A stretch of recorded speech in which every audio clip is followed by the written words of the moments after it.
दोस्तों, ये छोटी सी कहानी एक प्रॉब्लम से शुरू होती है। ये प्रॉब्लम हर घर की प्रॉब्लम होती है और जब ये कहानी खत्म होती है तो आपका उसका सॉल्यूशन मिल चुका होता है। पूजा अपने घर की सबसे छोटी बहू थी।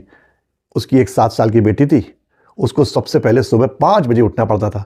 घरेलू काम तो थे ही, साथ में बेटी का टिफिन बनाना पड़ता था। बेटी की बस जो थी सुबह 7 बजे आ जाती थी। अब सबसे ज़्यादा दिक्कत उसको अपनी बेटी अनन्या को उठाने में होती थी। जब सुबह उसको उठाती थी वो, तो कहती थी अनन्या उठो। जब एक बार कहती थी करके, दोबारा, तिबारा, 10 बार उठाती थी, लेकिन अनन्या आसानी से नहीं उठती थी। तब उसको बड़ा इरिटेशन होता था और वो खूब अपनी बेटी अनन्या के ऊपर चिल्लाती थी। और जब सुबह सुबह घर में इतना चिल्लाना होगा तो जाहिर है सबकी नींदें उड़ जाएंगी। बाबा दादी और भी जितने घर में लोग थे, सबकी नींद उड़ जाती थी और सब बड़ा परेशान हो जाते थे। एक दिन की बात है कि पूजा का भाई उस शहर में अपने काम से आया हुआ था और रात में वो उन्हीं के घर रुका। और सुबह जब फिर वही नाटक हुआ कि पूजा ने अपनी बेटी अनन्या को उठाने के लिए आवाज़ दी, अनन्या उठी नहीं। फिर आवाज़ दी, फिर वो नहीं उठी। और फिर जब बहुत मुश्किल में अनन्या उठी और उतनी देर पूजा ने इतना शोर मचा दिया पूरे घर में कि उसके भाई की भी नींद खुल गई। और उसके बाद अनन्या स्कूल चली गई। अनन्या के स्कूल जाने के बाद उसके भाई ने अपनी बहन से कहा, दीदी आप इतना शोर सुबह सुबह क्यों मचाती हो? तब उसने कहा, अभी तुम्हारे बच्चे नहीं है ना, जब बच्चे होंगे तब तुम्हें पता चलेगा कि सुबह सुबह बच्चों को उठाना कितना मुश्किल है। तब उसके भाई ने कहा, दीदी आप ठंडे दिमाग से सोचिए जो मैं कह रहा हूँ। इस तरह से आप अनन्या को रोज उठाती हो तो उसकी तो एक हैबिट में आ जाएगा कि रोज हमारी मम्मी उठाएंगी। उसको पता है कि मम्मी जब 10 बार उठाती है तब मैं उठती हूँ। वो उसी के हिसाब से अपने आप को ढाल रही है। अब आप कल से मेरी एक बात मानो, अनन्या को बता दो कि मैं सिर्फ और सिर्फ तुम्हें एक बार उठाऊंगी।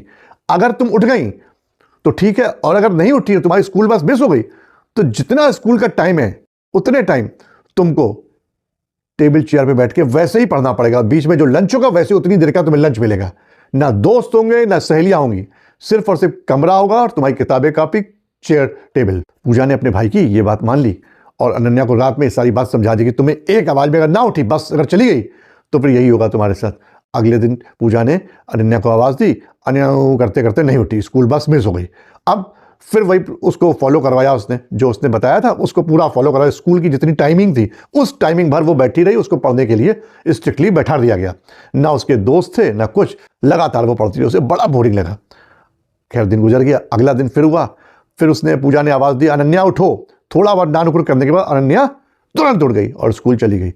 और जो समस्या गुस्सा से नहीं हल हो रही थी, पूरा घर सर पे उठा लेती थी पूजा, वो समस्या ठंडे दिमाग से सोचने के बाद सॉल्व हो गई और हमेशा के लिए उसकी देर से उठने वाली आदत बेटी की उसकी छूट गई। तो अगर आपके बच्चे भी सुबह उठने में आलस करते हैं, आपको परेशान करते हैं, तो सिर्फ 3 दिन का एक्सपेरिमेंट कर लीजिए। उसके बाद रिजल्ट आपके सामने